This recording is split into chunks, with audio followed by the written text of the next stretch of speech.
Wabarakatuh. Waalaikumsalam warahmatullahi wabarakatuh.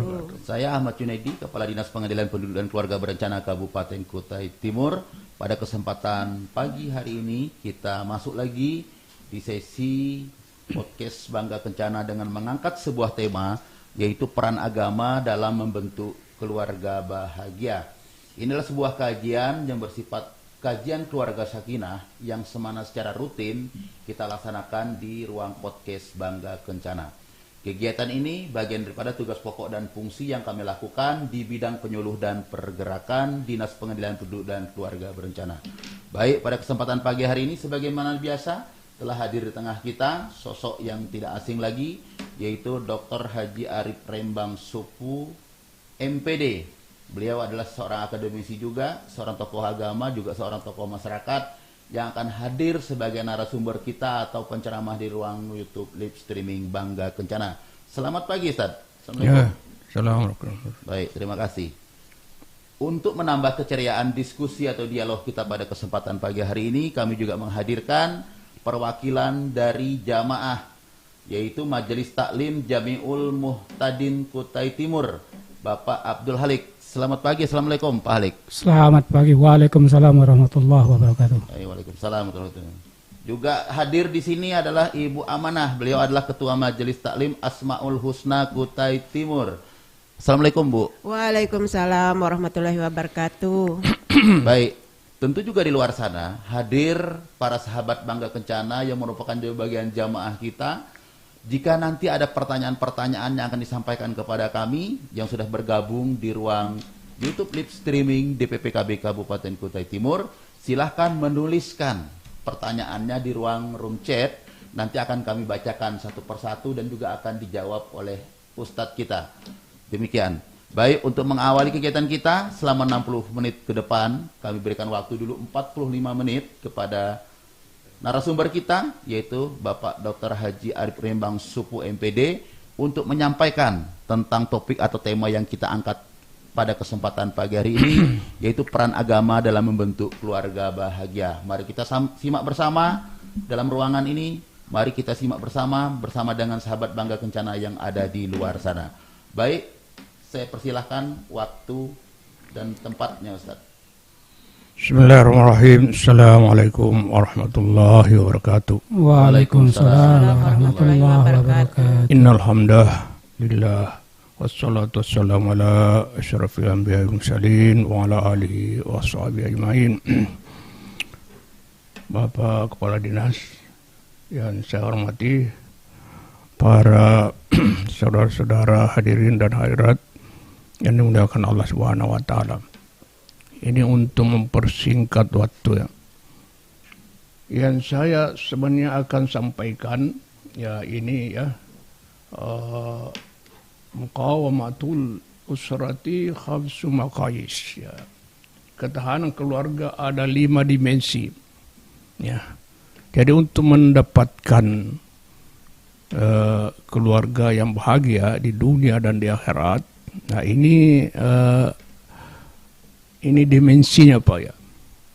Dimensi itu ukuran dari segala aspek ya. Itu istilah dimensi ya. Yang pertama adalah maqaisu muqawamatil asy-syar'i ya.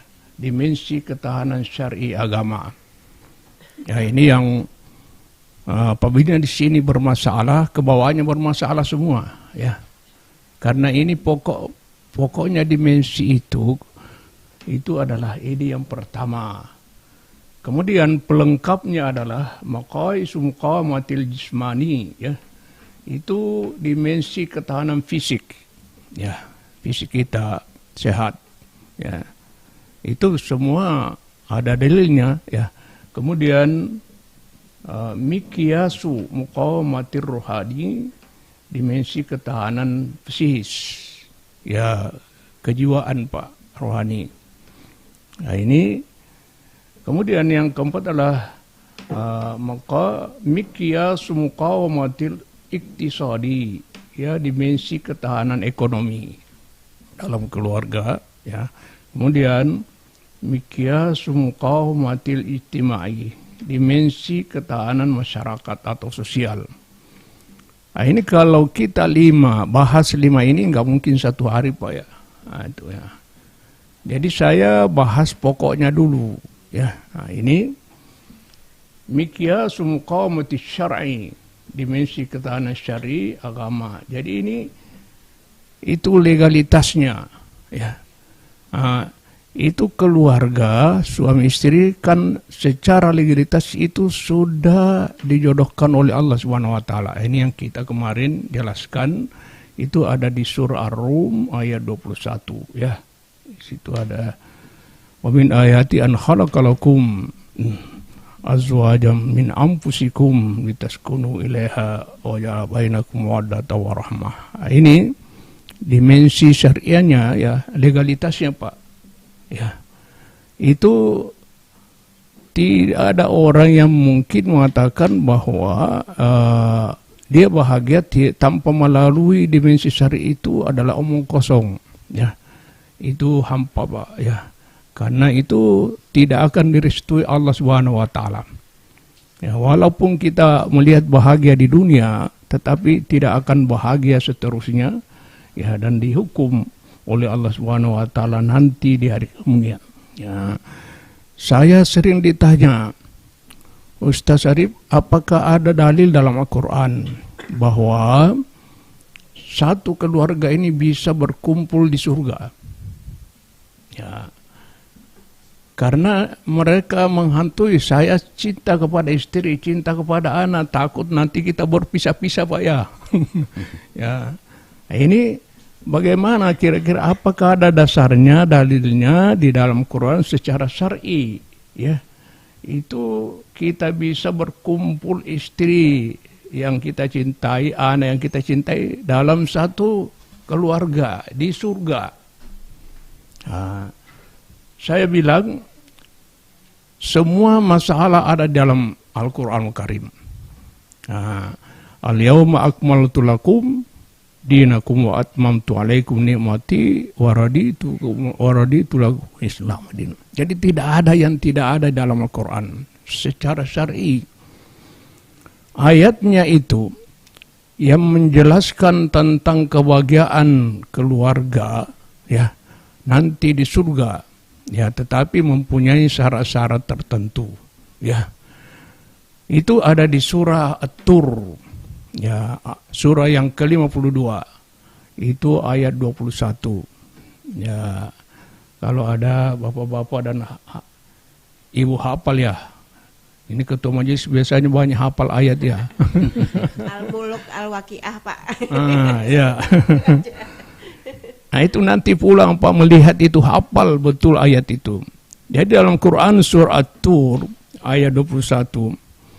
Walladzina amanu wa atba'athum dzurriyyatuhum. Orang-orang yang beriman yang berhak masuk surga ya. Ya, itu atba'athum dzurriyyatuhum yang diikuti oleh keluarganya, keturunannya. Nah, di sini dzurriyyah itu bukan anak saja Pak, termasuk bapak ibu. Karena dalam surah Yasin 61 itu mengatakan wa min ayatin anna hamalna lahum ya amma ya inna hamalna, sesungguhnya kami ini ya memuat zurriyatam itu semua keluarga Pak. Jadi ibu, bapak, anak, keturunan itu zurriyah, bukan anak saja, bukan cucu saja. Nah, ini diikuti ya. Kemudian poin yang kedua di dalam ayat itu ada ayat wa alhaqna ya dzurriyyatahum, dan kami hubungkan mereka dengan keturunan cucu bapak mereka.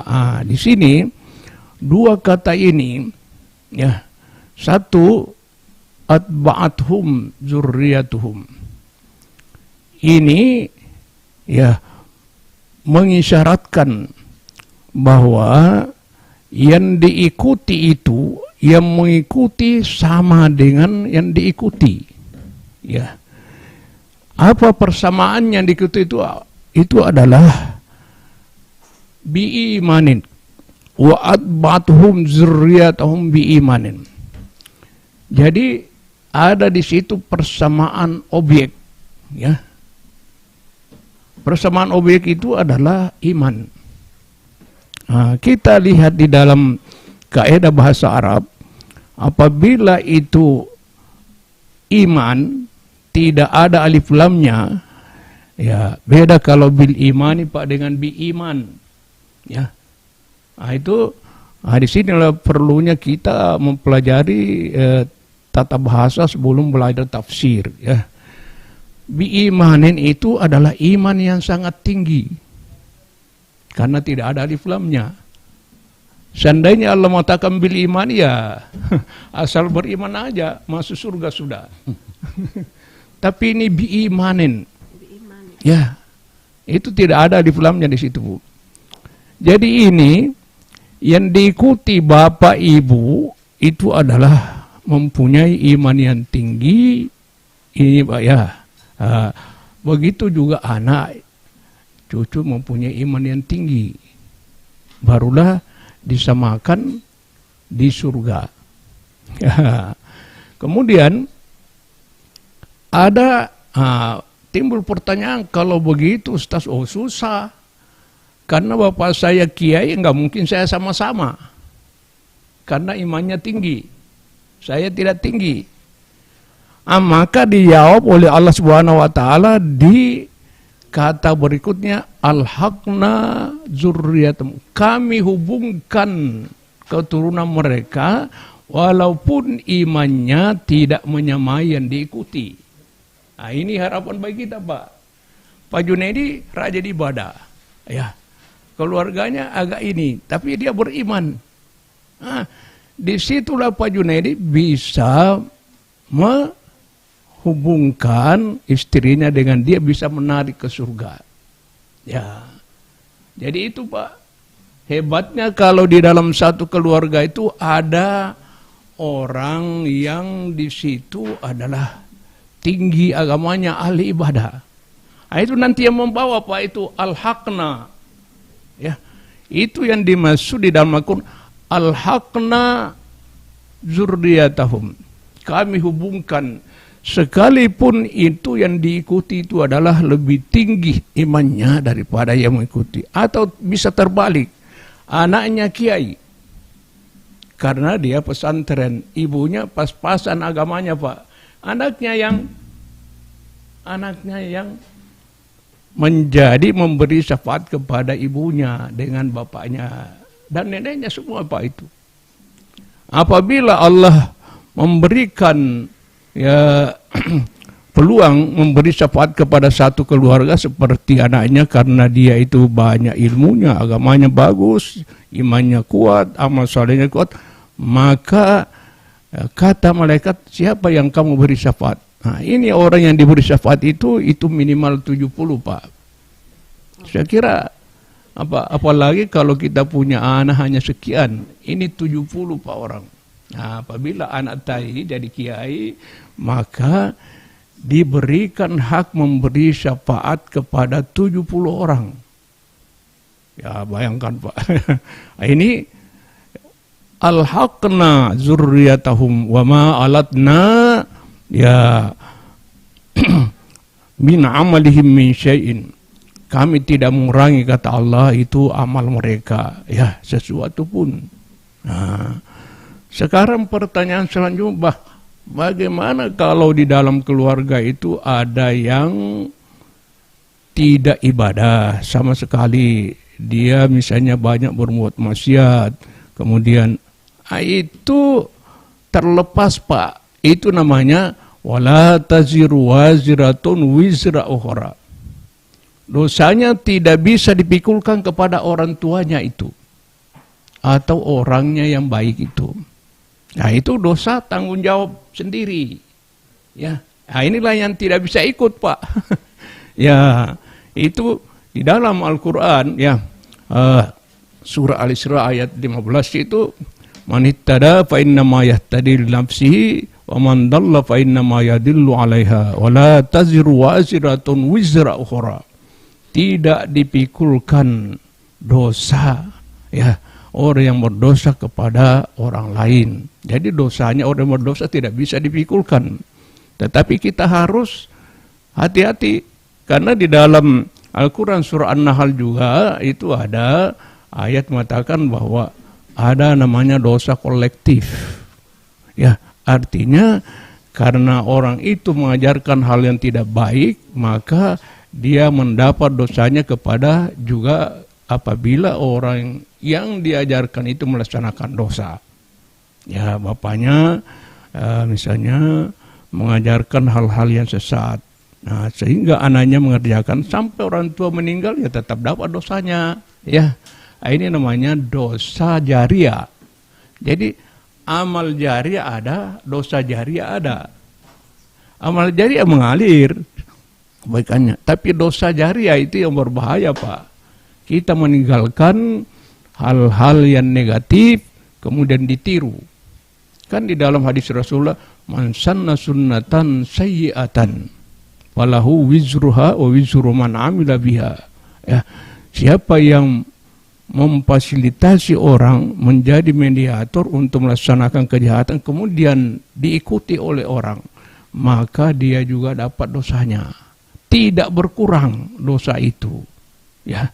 Nah, ini yang kita hati-hati di dalam keluarga, Pak, itu ya. Nah, ini apabila ini dimensi ketahanan syariat agama itu baik, jelas. Ya. Nah, maka di dalam Al-Quran surah Baqarah itu kan ada doa. Doa sapu jagat, kata orang itu selalu itu semua anak-anak tahu doa ini, Pak. Tapi itu adalah mungkin maknanya tidak tahu. Rabbana atina fid dunya hasanah wa fil akhirati hasanah wa qina adzabannar. Ini doa, Pak, kebahagiaan dunia akhirat. Nah, tapi pertanyaannya, ya, Rabbana atina fid dunya hasanah. Apa ciri-ciri orang yang baik dunianya? Fid dunya hasanah dulu. Maka jangan sambung doa ini, Pak. Kita harus singgah karena 3 yang diminta. Apabila kita sambung-sambung malaikat itu, apa yang kamu minta sebenarnya? Maka kita singgah, ya bapak-bapak itu berdoa jangan disambung ya. Rabbana atina fid dunya hasanah, titik, Pak, koma. Ya, wa fil akhirati hasanah, koma. Ya, wa qina adzabannar. Jangan Rabbana atina fid dunya hasanah wa fil akhirati hasanah wa qina. Malaikat itu apa yang kamu minta? Nah. Ya, karena 3 ini yang diminta, Pak, ini. Ya, pertama yang kita minta itu fid dunya hasanah. Apa ciri-cirinya orang yang dunianya itu hasanah? Ya, ini yang sepanjang kalau kita ini ciri-cirinya orang dunia itu hasanahnya itu tidak gampang, Pak. Kalau ini baik, pasti akhiratnya baik.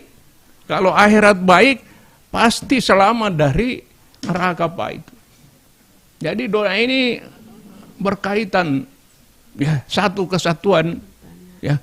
Jadi di dunia ciri-cirinya orang yang dunianya baik itu adalah 1, orangnya itu saleh.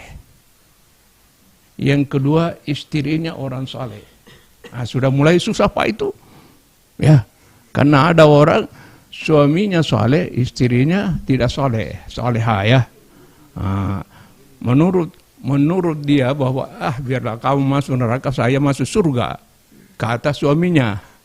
Ini bermasalah, artinya suami itu tidak baik dunianya karena istrinya tidak salehah. Yang ketiga adalah anaknya saleh. Coba sudah tambah susah, Pak. Tambah susah itu. Yang keempat, temannya orang saleh. Dia selalu bergaul dengan orang yang saleh. Coba bayangkan, Pak. Kemudian rezekinya halal. Tambah susah, Pak, ya. Ada orang yang bagus, hidupnya bagus, tapi dia mendapatkan rezeki yang tidak halal, itu tidak baik dunianya, Pak. Fid dunya hasanah.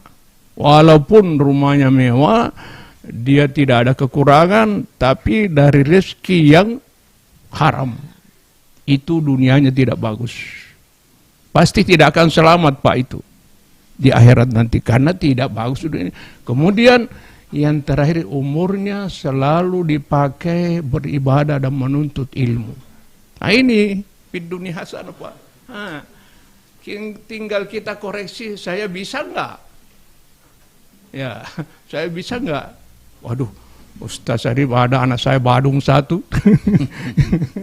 Ya, tapi kalau hanya satu, Pak, tidak ada masalah. Nanti itu kembali yang badung itu kan tidak ikut sama keluarga, tidak menjadi itu al-haqna. Dia tanggung dosanya sendiri, Pak, itu. Wala taziru waziratun wizra ukhra. Tidak boleh dosanya dipikulkan kepada orang tua, kecuali orang tuanya itu dulu tidak apa. Nah, tidak apa? Dia tidak mendidik. Nah, itu kena masalah, Pak. Ya. Jadi ini miqyasul maqamati syar'i itu adalah dimensi ketahanan syari agama. Di sini pangkalnya, Pak. Itu yang dibawanya fisik. Itu adalah ada orang yang fisiknya tidak bagus, kelihatannya, Pak, ya. Tapi itu dimensi agamanya sangat kuat. Contohnya di dalam Al-Quran Luqmanul Hakim. Sejarahnya Luqmanul Hakim itu, Pak, pendek orangnya itu. Tidak ada model, Pak. Jalannya juga itu pincang-pincang. Kemudian murulnya tebal. Itu dari apa namanya itu, dari Sudan, orang hitam, Pak, hitam lagi itu tidak ada. Seandainya barang itu dijual tidak akan laku dia. Tapi kenapa diabadikan namanya di dalam Al-Quran? Surah Luqman. Luar biasa. Karena dia itu ya adalah selalu kata-katanya mengandung hikmah tindakannya. Dia pembantu, Pak, di Mesir, seorang ulama. Dia kerja di seorang ulama, ya. Itu Luqman Hakim, Pak. Bayangkan itu. Ketika tuangnya, karena orang tua kayak Luqman, coba sembeli kambing, kasih saya dagingnya yang paling bagus. Nah, menurut kita daging yang paling bagus paha. Ternyata Luqman Hakim itu membawakan hati. Ini, Pak, kenapa begini? Ini kan hati. Apabila ini baik, baiklah semua. Nah, coba yang keempat, hebatnya itu ya. Kemudian bulan berikutnya dia sembeli kambing lagi, domba lagi, kemudian berikan daging saya paling jelek. Ambil hatinya juga. Ya. Maka di dalam hadis Rasulullah itu, ala inna fil jasadi mudghah idza saluhat saluhat jasadu kullu wa idza fasadat jasadu kullu. Ketahuilah bahwa di dalam tubuh kita ada sepotong daging. Apabila itu baik, baik semua. Apabila itu jelek, jelek semua. Baik itu. Ala wahiyal qalbu. Ketahuilah bahwa itu adalah hati. Inna allaha la yanduru ila ajsamikum wala ila suwarikum walakin yanduru ila amalikum wa qulubikum. Allah tidak akan memandang seseorang kepada lahirianya, jasadnya, tetapi Allah melihat amalnya dan hati hambanya itu. Inilah Luqmanul Hakim, Pak. Luar biasa. Kebijakan-kebijakan terhadap anaknya, keluarganya. Inilah yang jadi contoh sehingga diabadikan namanya di dalam Al-Quran. Coba itu surah Luqman. Ya, itu sejarahnya, Pak, Luqman itu. Jadi itu manusia, Pak. Ya, itu waliullah, ya. Ya, tetapi secara fisik tidak ada, Pak. Tapi itu dimensi ketahanan agamanya, syariahnya itu luar biasa. Nah, kalau ini bagus, itu fisik tidak ada masalah, Pak. Kemudian ke bawah psikisnya, kejiwaannya itu tidak bermasalah. Kalau orang agamanya bagus, Pak, pasti jiwanya bagus. Pasti ya nafsunya itu nafsu mutmainnah. Dan dia akan masuk surga beserta keluarga. Ya Tuhan nafsul mutmainnah, irji'i ila rabbiki radiyatan mardiyah, fadkhuli fi ibadi wadkhuli jannati. Psikis, Pak.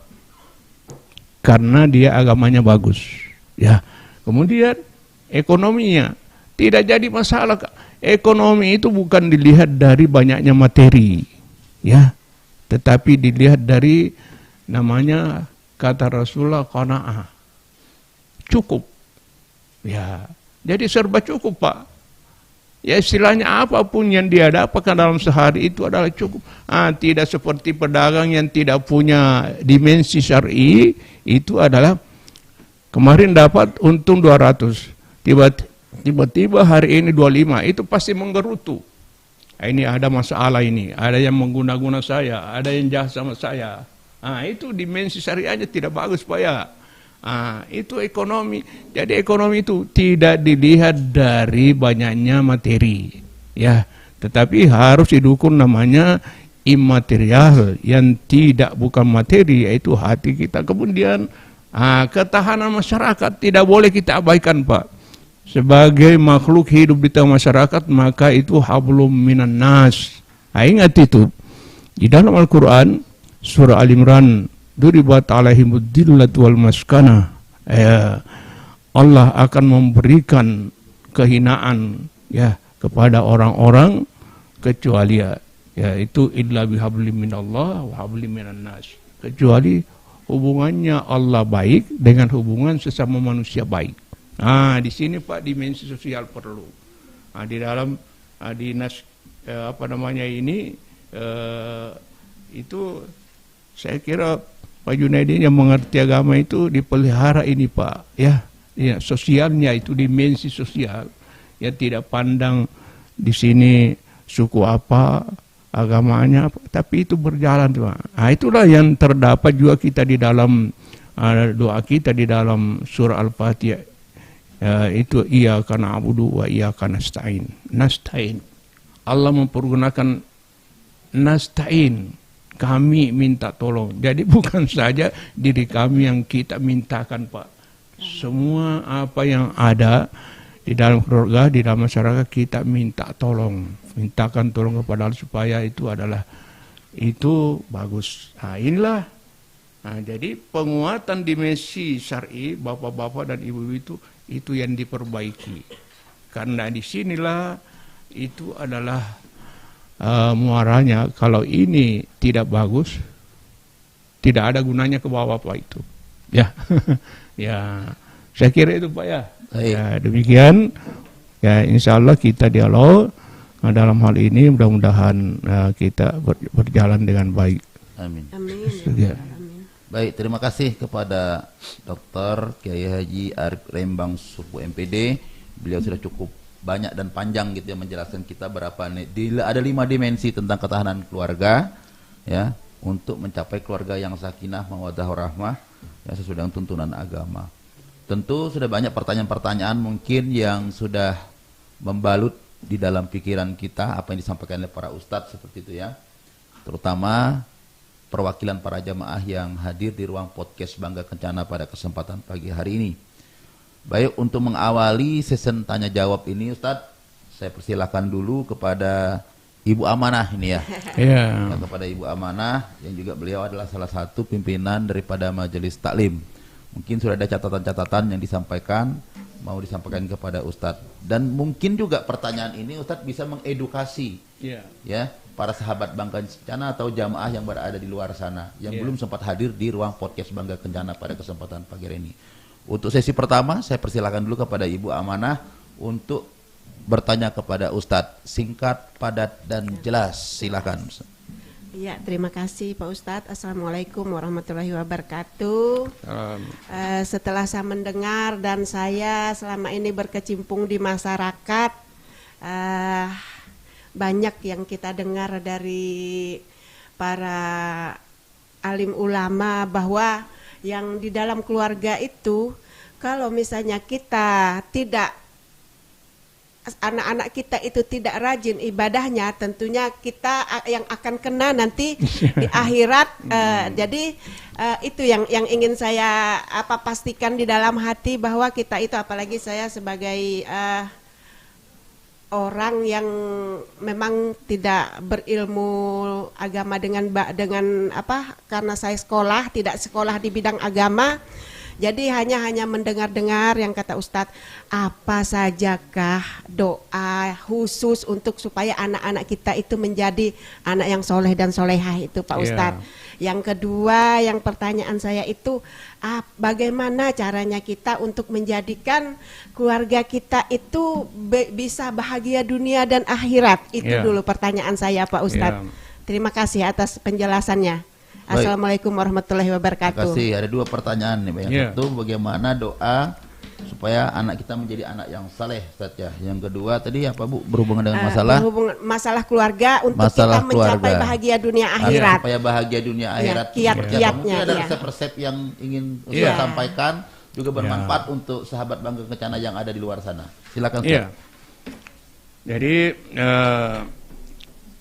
Ibu Amanah yang saya hormati, sebenarnya itu doa banyak Pak. Itu doa yang sering kita dengarkan, doa di dalam surah Al-Furqan ayat 74. Ya, Rabbana hablana min azwajina wa zurriyatina qurrata ayun waj'alna lil muttaqina imama. Kalau doa ini diterima tidak ada masalah. Ya, keluarga kita kalau itu ada kata qurrata ayunin. Sejuk Pak, sejuk Bu keluarga itu. Jadi tidak ada masalah apa di dalam keluarga. Ada masalah tapi selalu bisa diatasi. Anak menjadi penyejuk hati, penyejuk mata. Suami juga sama, suami juga terbalik begitu. Disinilah di situ tadi apabila itu maka Nabi menganjurkan sebelum kawin ta'aruf. Penting tuh Ustaz ya. Penting itu. Ta'aruf itu bukan melihat kecantikannya Bu, bukan melihat tampannya itu. Yang dimaksud Nabi ta'aruf itu adalah yang paling ditanyakan, maka ada hadisnya fadfar bizatiddin, lihat itu, tanyakan akhlaknya, agamanya bagus. Artinya karena keimanannya Ustaz ya, sesuai dengan dimensi tadi ya. Ya, dimensi itu syar'inya, dimensi syar'inya yang jangan di mana sih kerja? Pangkatnya apa? Kalau ini bagus, ini polisi, ini banyak uangnya ini. Kalau bukan tenaga honor nanti dulu melamar Ustaz ya. Ini. Atau P3K nanti dulu gitu ya, nunggu PNS dulu ya. Dimensi syari yang ditanyakan Bu, kata Nabi itu ta'aruf. Ya, tapi anak-anak ta'arufnya lain sekarang. Ta'arufnya boncengan kemana-mana ya. Ya, itu tidak. Bukan ta'aruf, malah itu negatif. Awalnya negatif, kesananya juga akan negatif. Jadi Bu, itu adalah doanya itu ada itu Bu. Rabbana hablana min azwajina.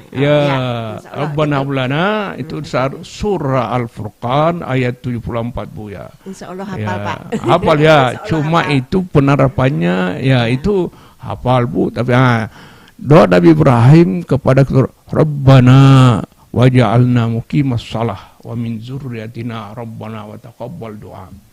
Ya Allah, jadikan kami dan keluarga kami itu selalu aktif istiqomah melaksanakan salat.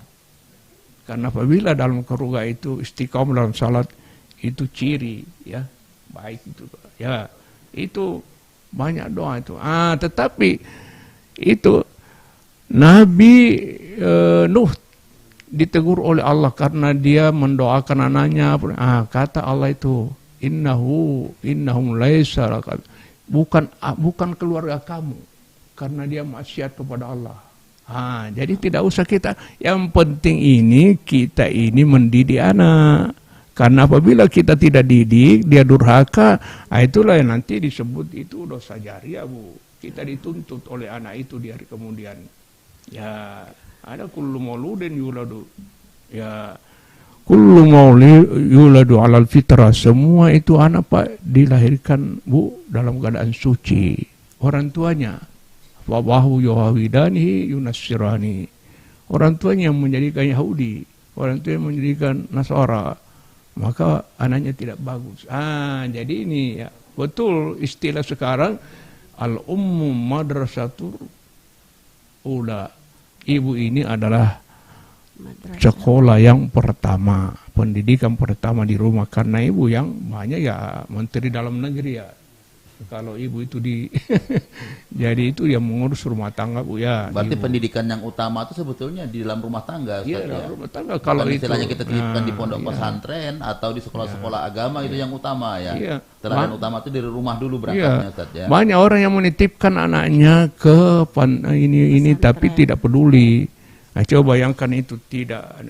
Anak itu baru lahir karena ibunya itu wanita model, Bu. Ya, itu akhirnya baru 3 hari melahirkan, seminggu tidak mau menyusui anaknya. Akhirnya susu sapi. Jadi anaknya nanti nendang-nendang. Jiwanya seperti sapi. Kenapa ini anak suka nendang? Ya jawabannya karena kamu kasih saya susu sapi terus. Ya itu padahal wafisalhu fi amaini itu asulah anaknya, kasih air susu kalau bisa sampai 2 tahun, Bu. Nah, ini ada anak orang tua 1 bulan sudah tidak mau ngasih susu, akhirnya tuh. Artinya Ustaz, kalau kita lihat dari sisi pertanyaan tadi ini, kalau bicara doa bagaimana menjadi anak yang soleh atau solehah begitu ya, Iya. banyak tuntunan dan panduan itu memang di dalam Ya dalam keluarga, Bu. dalam Al-Quran cukup banyak, Ustaz, ya. Itu Yang ya. kedua, untuk konsep menjadikan keluarga bahagia dunia akhirat pun harus dimulai dari Ya harus dimulai dari keluarga, Bu. keluarga. Ya, Baik, ya, Ustaz, sudah bisa kita Ya. tangkap penjelasan Ustaz. Saya ingin bergeser kepada Pak Halik. Beliau juga adalah salah satu juga pimpinan majelis taklim yang ada di Kota Timur ini. Hal apa yang ingin dipertanyakan kepada Ustaz? Singkat, padat, dan jelas supaya Ustaz nanti menjelaskan lebih detail. Silakan. Terima kasih. Assalamualaikum warahmatullahi wabarakatuh. Waalaikumsalam. Saya tidak asing lagi dengan beliau, tapi beliau mungkin asing dengan saya. Karena saya sering mengikuti kajian-kajian beliau, termasuk waktu Pardian masih jadi wakil, Pak. Sering kita di rumah jabatan dulu sama di Masjid Agung. Yang jadi pertanyaan saya singkat aja, Pak, satu aja mungkin.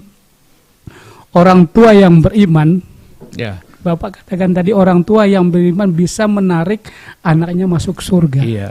Tetapi kalau orang yang beriman, ada salah satu anaknya tidak diajarkan dengan perintah-perintah Allah Subhanahu wa Ta'ala, apakah masih bisa menarik anaknya untuk masuk surga? Iya. Karena tidak pernah diajarkan. Iya. Terima kasih, mungkin itu aja dulu, Pak Ustaz. Silakan, langsung saja, Ustaz. Ya. Nah, itu tadi, Pak. Nah, itu kita harus hati-hati, Pak, ya. Mendidik anak itu kan di dalam hadis Rasulullah itu muru auladakum bisab'in. Ya bisalah, ya. Perintah anakmu secara rutin itu ketika dia umur 7 tahun salat itu. Coba itu. Belum balik, Pak, itu. Kita sudah dituntun oleh Rasulullah itu harus di situ aktif. Nah, wadribuhum li ashrin. Apabila tidak mau pukul pada waktu 10 tahun. Itu belum balik, Pak, itu. Ya, apabila kita ini melalaikan 2 hal ini, Pak, nah itu kita harus menanggung resikonya. Pertanyaannya nanti di hari kemudian, tanggung jawab kita itu. Tapi apabila kita didik, ya selama kita ini, artinya anak ini selama di dalam ruang lingkup kita, tanggung jawab kita itu, jangan mengatakan, jangan ada, oh nanti juga kamu ini, nanti juga. Saling menyalahkan, ibunya yang disalahkan. Kamu sih dulu tidak bisa mendidik. Memang keturunannya kayaknya ada yang begini. Sudah. Jadi ini, Pak, harus kita memang rutin. Nah itu orang tua, jangan ya dari awal itu jangan hanya serahkan kepada sekolah. Kontrol anaknya suatu apa yang kamu pelajari di sekolah. Tambah pendidikan, ya itu adalah pengajian. Maka saya setuju anak-anak itu sekarang ya dimasukkan ke dalam pesantren. Karena di pesantren juga ada sekolah. Ya, itu yang bagus, Pak, orang tua itu.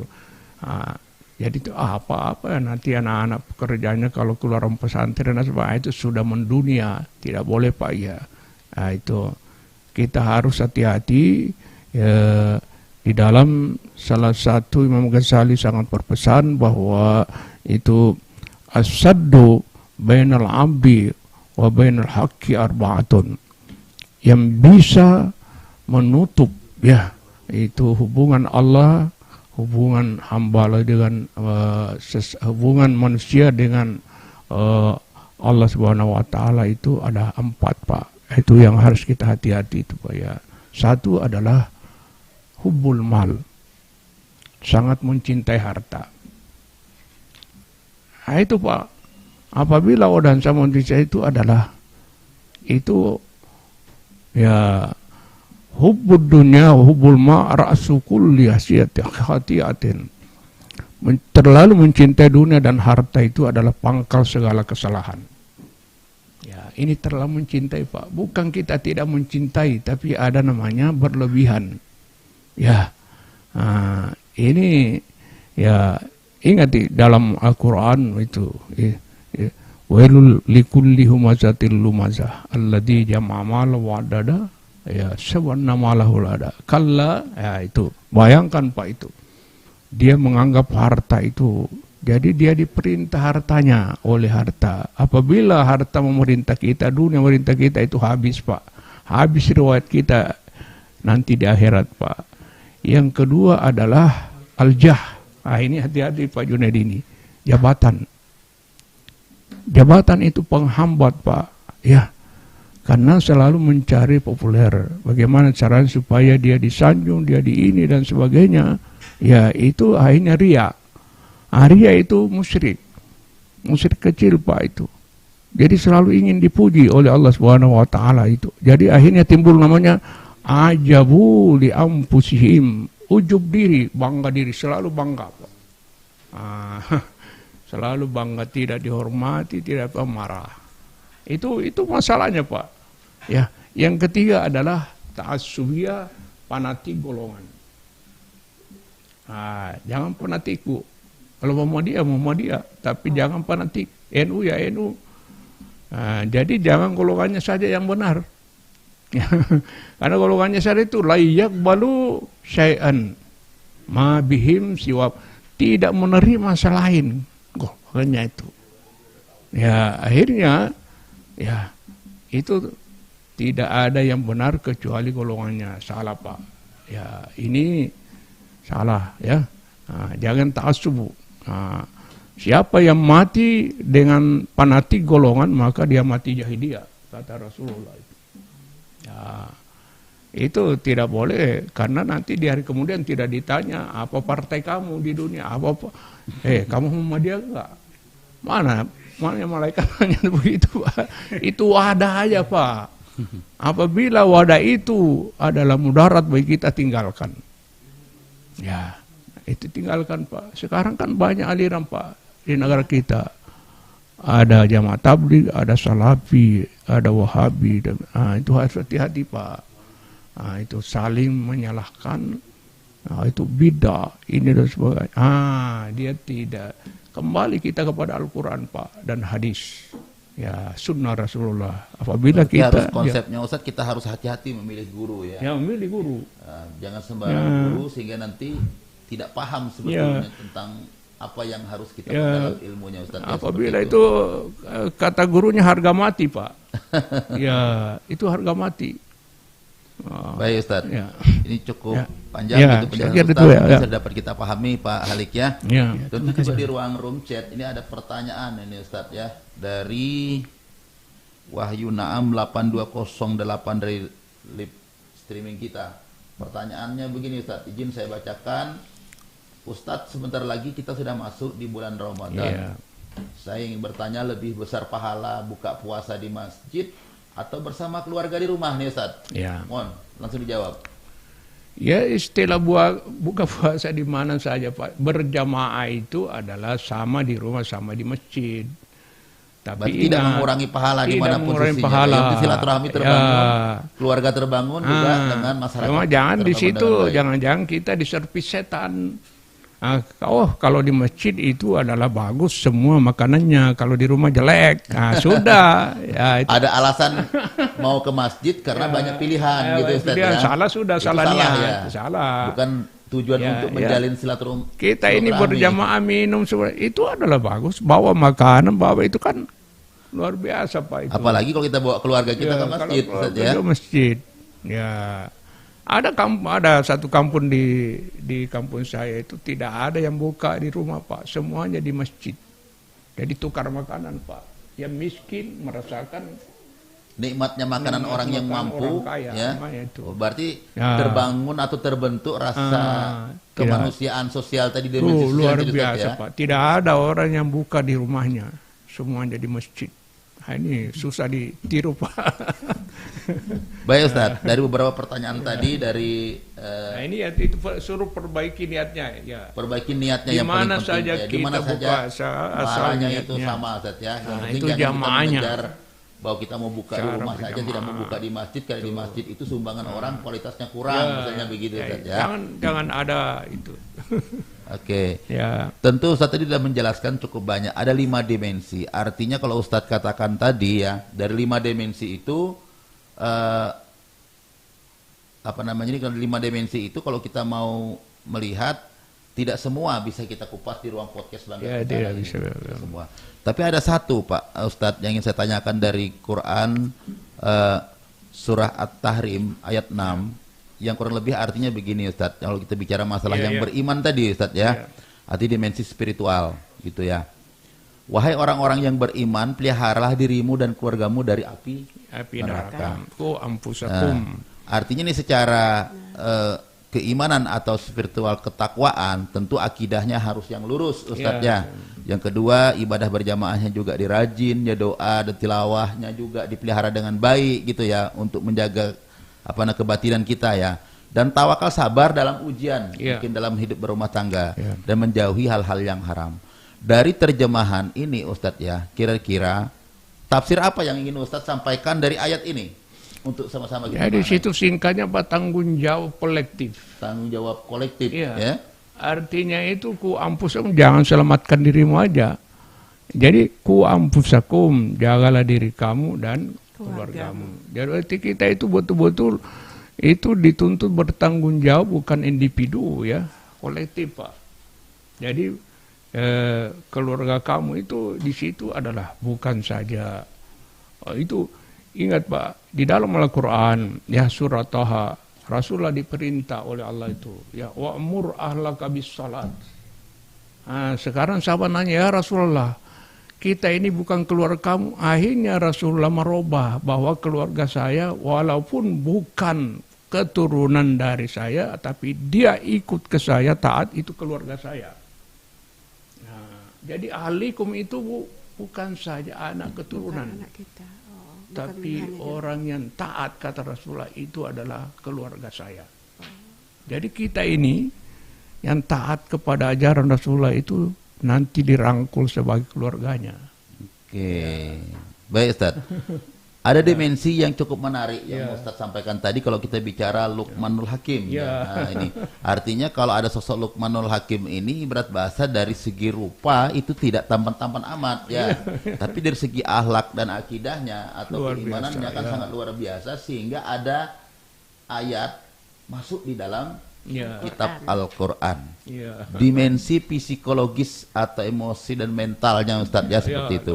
Ada satu ayat mungkin ini yang sering kita lihat atau kita baca di sebuah surat undangan Ustadz ya, kalau ada acara pernikahan. Misalnya begini di surah Ar-Rum ayat 21 itu, dan dia menjadikan di antara kamu itu rasa cinta dan kasih sayang. Mawaddah warahmah. Artinya bukan dari sosok fisik yang dilihat di sana Ustadz ya, dari lahir rasa cinta dan kasih sayang. Tentu kalau kita bicara cinta dan kasih sayang ini, kasih sayang adalah mawaddah warahmahnya, komunikasi yang baik itu yang diutamakan Ustadz ya, saling menghargai dan memaafkan, dan ketahanan menghadapi stres dan masalah. Bukan dari lahir fisik yang Ustadz jelaskan tadi. Bagaimana nih secara tafsirnya Ustadz, kalau ini bisa dijelaskan dari surah Ar-Rum ini? Jadi di situ langsung Allah mengatakan mawaddah, bukan mahabbah, karena mahabbah itu pudar Pak. Cinta itu manusia pudar. Nah, pernah saya jelaskan, itu ada orang membanggakan istrinya, istri saya Ustaz itu hitam manis. Ya. Ketika saya ketemu sekian tahun, bagaimana istrinya masih hitam manis? Aduh, tinggal hitamnya Manisnya Ustaz. hilang. Bari teman-teman kru ini juga yang masih bujangan ini menjomblo ini Ustaz ya harus Ya, juga jadi begitu itu ya. mau Jangan langsung lihat manisnya saja ya. ya, jangan itu. Jadi Allah mengatakan mawaddah itu memberdayakan istri, saling menghargai kelebihan dan saling ya memaklumi kekurangan. Ya, Baik, itu namanya mawaddah. Warahmah itu adalah di sini membimbing kekurangannya apa istri itu, Pak. Maka di dalam Al-Qur'an itu wa asyiruna bil ma'ruf, ya hunna libasul lakum wa antum libasul, itu adalah seperti kita itu satu pakaian, satu tubuh dengan istri itu. Nah, itu mawaddah warahmah itu. Nah, itu yang susah. Itu yang susah. Sepertinya Ustaz cukup banyak yang mau kita bahas. Waktu kita paling mungkin sekitar 12 menit lagi sudah berakhir. Ingin satu Ustaz juga penting yang Ustaz sampaikan tadi. Banyak terjadi huru-hara dalam rumah tangga itu, biasa yang paling utama itu banyak faktor ekonomi Ustaz ya. Maka Ustaz tadi mengatakan ada dimensi ekonomi atau nafkah dan kemandirian. Ya, ada juga satu ayat yang bisa saya kutip di sini, Quran surah Al-Baqarah ayat 168 yang artinya kurang lebih begini Ustadz, makanlah dari rezeki yang halal dan lagi baik. Tentu beberapa ciri yang halal dan bagi baik itu nafkah halal dan berkah Ustadz ya. Yang kedua, manajemen keluarganya harus diatur dengan baik, jangan besar pasak daripada tiang Ustadz ya. Terus keluarga sederhana dan seperti qanaah tadi yang Ustadz katakan ya, seperti itu. Dan yang ketiga adalah tidak berlebihan. Kadang-kadang kita tuh ingin menumpuk berlebihan juga tidak habis. Akhirnya ekonomi kita tidak pernah cukup ya. Tutup lubang gali lubang. Apalagi nih banyak SK pegawai negeri ini misalnya sekolah S2, S3 atau S4 sampai S5 mungkin itu di bank. Jadi 5 kali disekolahkan di bank kan begitu juga. Ini juga kalau tidak kita manage dengan baik juga sangat mempengaruhi tentang ekonomi keluarga. Bagaimana tafsirnya Ustadz menerjemahkan ini? Ya, itu ayatnya bunyinya ini, kulu mimma fil ardi halalan thayyiba. Nah, itu ada kata yang harus diperhatikan, wala tattabi'u khutuwatis syaitan innahu lakum. Itu kadang-kadang orang tidak memperhatikan itu di belakangnya. Jangan mengikuti langkah-langkah setan. Karena langkah setan itu, setan ukurannya bagaimana orang ini supaya itu tidak, itu rezekinya itu adalah tidak halal. Nah, disitulah kita, situ Pak itu. Jadi ini awas Pak, jadi makan yang baik. Yang baik itu adalah satu, itu yang bergizi. Menurut Al-Quran, thayyibat itu yang bergizi, yang baik. Tapi tidak semua yang baik itu halal, maka timbullah halal. Ya, itu Pak. Halal itu ada dua aspek Pak. Halalum bizatihi wa halalum min kasbihi. Halal zatnya, ya itu babi ternaknya halal Pak. Ternaknya, beternak itu halal Pak. Tapi karena yang diternak itu haram, maka haram. Itu namanya zatnya Pak. Nah, ya. Kemudian halal cara memperolehnya. Ayam itu halal zatnya. Tapi kalau kita curi, maka caranya, jadi, Ustaz, cara memperolehnya. Jadi istilah halal selalu dua aspek Pak itu. Halal zatnya, bagaimanapun cara kita itu. Nah, saya pernah, Ustaz, sekarang ada sop tulang. Nah, yang diharamkan dalam Al-Quran kan itu lahmal khinzir, daging babi aja, dagingnya aja. Saya bilang, di mana nempelnya daging itu kan di tulang. Nggak mungkin itu hanya variasi itu. Kalau kita bilang sop daging sudah biasa, tapi kalau sop tulang, orang mau nyoba bagaimana sih rasanya sop tulang. Ya itu. Baik Ustaz, kayaknya sudah bisa kita tangkap penjelasan Ustaz. Ini ada satu pertanyaan Pak ya, mungkin dari tekan kru yang ada di sini Pak di layar ya. Pesan apa yang ingin disampaikan kepada para penonton atau penyimak yang di luar sana Ustaz di live YouTube Bangga Kencana ini Pak, agar dapat memulai menerapkan nilai-nilai agama dalam keluarga itu Pak. Artinya ini juga penting ya. Silakan Ustaz. Ya. Singkat. Itu ada satu keterangan bahwa itu kullu amalin, ini pesan Pak, itu yang selalu saya ingat itu selama saya belajar Pak ya.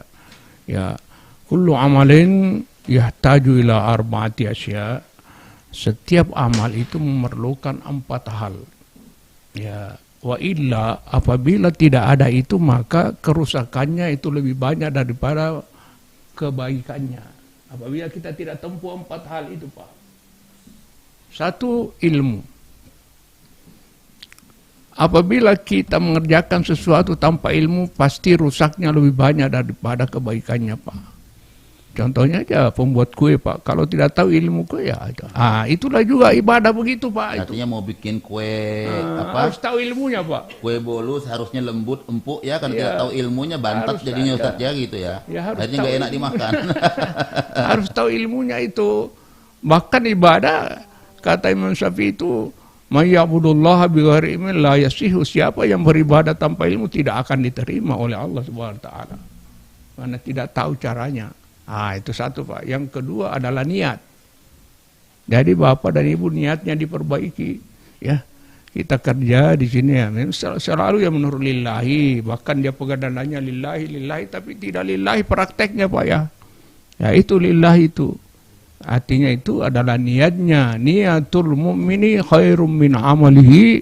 Niatnya orang mukmin itu lebih baik daripada amalnya. Kalau niatnya salah, kesananya salah, Pak. Ya, contohnya orang mau mendirikan pesantren. Kalau saya dirikan pesantren, ini sekian muridnya, nanti sisanya sekian, itu sudah salah, Pak. Walaupun kenyataannya pesantren, itu tidak, pokoknya salah aja sudah. Yang ketiga adalah itu sabar.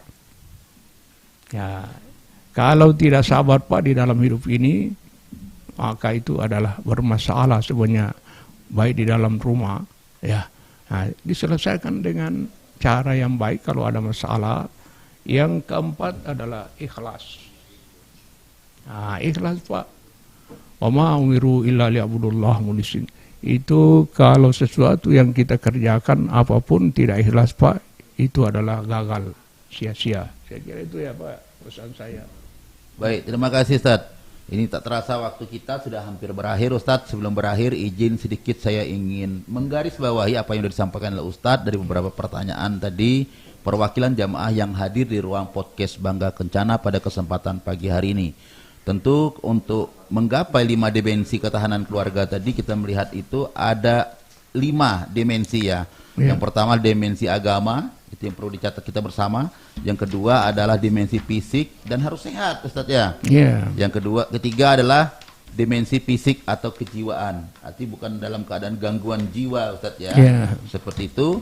Dan yang keempat dimensi ekonomi, dan yang kelima adalah dimensi harus bisa bermasyarakat dan berjiwa sosial. Arti bukan hanya berbicara diri kita, kita berkeluarga juga ada orang-orang di luar kita. Jadi keluarga harus bisa membaur juga untuk lingkungan sekitar. Sehingga fungsi ketahanan keluarga sebagaimana yang diharapkan itu insya Allah akan tercapai, Ustadz ya. Mungkin seperti itu. Baik, sahabat Bangga Kencana di luar sana yang sama-sama berbahagia, para kru, saya ucapkan terima kasih. Dan kepada Pak Halik, perwakilan dari Majelis Taklim, dan Ibu Amanah juga saya terima kasih, terutama kepada narasumber kita pada hari ini, itu Bapak Ustadz Dr. Arif Rembang Supu yang sudah berkenan hadir di ruang podcast Bangga Kencana. Sudah cukup banyak memberikan pencerahan kepada kita semua tentang sebuah topik yang kita angkat, yaitu peran agama dalam membentuk keluarga bahagia. Moga kita diberikan kesehatan sehingga dapat berjumpa lagi di bulan depan dengan topik topik pengajian yang sama tapi tema yang berbeda untuk dapat menginspirasi, mengedukasi kita tentang keluarga sakinah, terutama yang berhubungan dengan tugas pokok dan fungsi kami di Dinas Pengendalian Penduduk dan Keluarga Berencana, bagaimana membentuk ketahanan keluarga seperti itu. Baik, sebelum kita berakhir di ruang live streaming YouTube ini, sebagaimana biasa kita harus bisa memberikan semangat juga kepada jamaah di luar sana, ya, yang sudah bergabung bersama kita dan nanti akan di-share oleh teman-teman, juga akan menjadikan bahan edukasi untuk teman-teman penyuluh lapangan keluarga berencana di 18 kecamatan. Baik, kita mulai bersama-sama, siap-siap. Siapa kita? Tim Cap Jempol Stop Stunting Kutai Timur. Untuk apa kita? Bersinergi turunkan stunting di Kutai Timur.